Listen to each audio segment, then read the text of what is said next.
Volunteer Motor Unit Aruba está eigenlijk een unidade de motociclisten na Aruba, mas Aruba Harley, que ajuda para 10 anos acaba para ser a caminho, ou ajuda a ser a caminho, ora que tem evento na maneira caminhata, maratón, half marathon. Então, dor que nós estamos celebrando 10 anos de existência, e aí que nós estamos evento de walk and run para fundraising para nós mesmos equipo também, para nós mesmos time. Então, também para fomentar o deporte de canamento e corrimento, bau de nós gente na Aruba. Que dia é que lo está e quando é custo lo está? Bom, a fecha que nós vamos organizar essa aqui 18 de fevereiro, já domingo, vai estar 6 horas de manhã de salida. Tem duas categorias, a categoria de adulto, essa aí custa 25 florins para registrar, e tem a categoria de jovem antigo de 17 anos, então essa aí está 15 florins para registrar. Andando em diferentes distâncias, quando vai correr, dependendo da idade de emoção.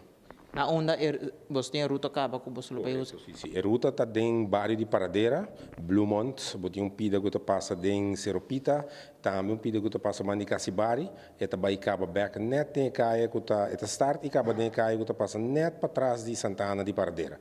Então, vamos para 5 horas e meia, 5 horas bom para todos os participantes na área, para não cair na starting area.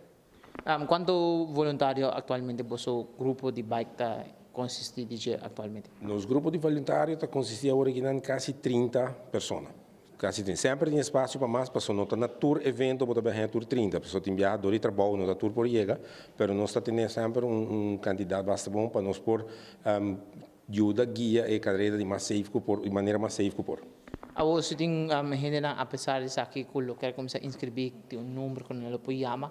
Para inscrição para a carreira de dia 18, não por via Patricia Sports, então não está nos atividade, não para clicar para register para a atividade, então não está registrar.